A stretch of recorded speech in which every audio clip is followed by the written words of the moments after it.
সরকারি চাকরিজীবী কর্মকর্তা এবং কর্মচারীর সংখ্যা হচ্ছে 14,50,891টি।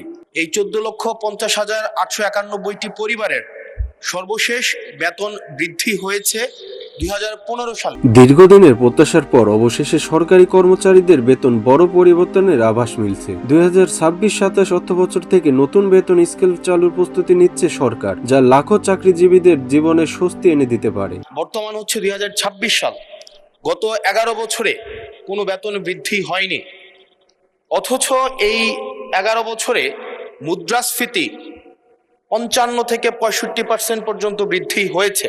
সংশ্লিষ্ট সূত্র জানায়, মূল্যস্ফীতি ও জীবনযাত্রা ব্যয় বেড়ে যাওয়ার বর্তমান বেতন কাঠামো অনেকটাই অপ্রাসঙ্গিক হয়ে পড়ছে। এই বাস্তবতার মূল বেতনের পাশাপাশি বিভিন্ন ভাতা নতুন করে নির্ধারণের পরিকল্পনা করা হচ্ছে। প্রথম শ্রেণী থেকে চতুর্থ শ্রেণী কর্মকর্তা এবং কর্মচারীদের সরকারি তাদের বেতন বৃদ্ধির জন্য, যদি এটি আপনার মন্ত্রণালয়ের না, আপনারা অর্থ মন্ত্রণালয়ে তাদের বেতন বৃদ্ধির জন্য কোনো প্রস্তাব পাঠাবেন কিনা, এবং এই নিয়ে বর্তমানে আপনাদের প্রণীত যে নীতিটি রয়েছে সেটি আমরা জানতে চাচ্ছি। বাসা ভাড়া, চিকিৎসা ও যাতায়াত খাতে বাড়তি সুবিধা যুক্ত হতে পারে। ইতোমধ্যে এ বিষয়ে একটি বিশেষজ্ঞ কমিটি কাজ শুরু করেছে। তাদের সুপারিশের ভিত্তিতে আগামী জাতীয় বাজেটে চূড়ান্ত ঘোষণা আসার সম্ভাবনা রয়েছে।